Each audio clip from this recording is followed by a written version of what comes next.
All right, so we just put on the plastic and now we're faced with, okay, what do we do with the roll-up sides? So ideally, again, you would go over the first hoop on the end wall, the second hoop on the opposite end wall, stretch it tight, and then you're going to go from hip board to hip board.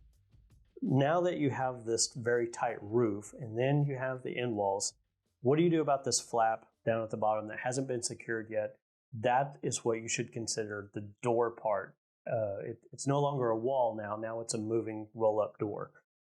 So before any of that even happens, ideally you would have your EMT already rolled out and your hand crank, which we'll talk about in depth here in a second, would already be installed. So you would have this very long bar that as the plastic is draped over and at the very bottom of the hoop house and extended just a little bit because you have enough to have a little bit of working room, now you roll it onto that EMT and then you're going to secure it with snap clamps.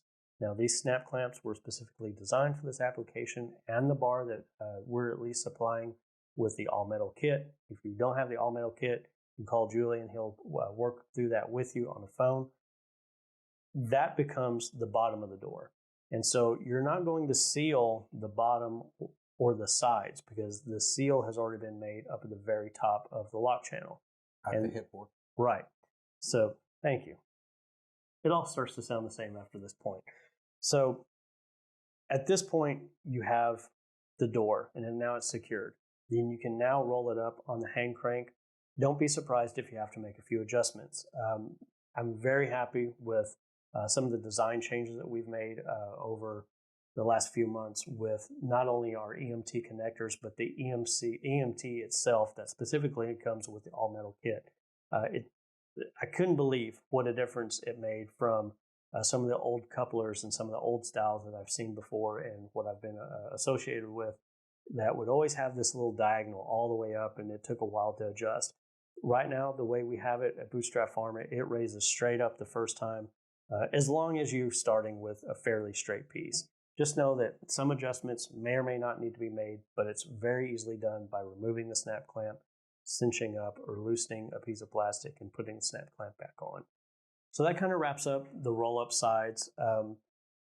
We didn't get down into the weeds too much because every kit is going to be a little different from every other manufacturer, and we cover this so extensively specifically in the instructions. So just know that the components are the leftover plastic from the hip board to the base and the length, the EMT bar, which I don't like to use PVC. A lot of people want to use that, but the EMT gives you just enough weight to keep that from billowing. And so you have that down, you have the hand crank, you have the clamps, and the last thing that you'll do as part of building your greenhouse is actually put eye bolts into the structure and what we do is at the lock channel itself, at the top and at the bottom, and you'll run a diagonal piece of strapping or rope to basically sandwich that roll-up door in between the rope and the ribs of the hoop house. That way, in case there's a little breeze, they're not billowing out and pushing and slamming back down. It kind of protects the door and is less obnoxious for you to listen to. And by door, I mean the roll-up side. One thing I want to make sure of, and some people may get confused about, is the way the sides roll up.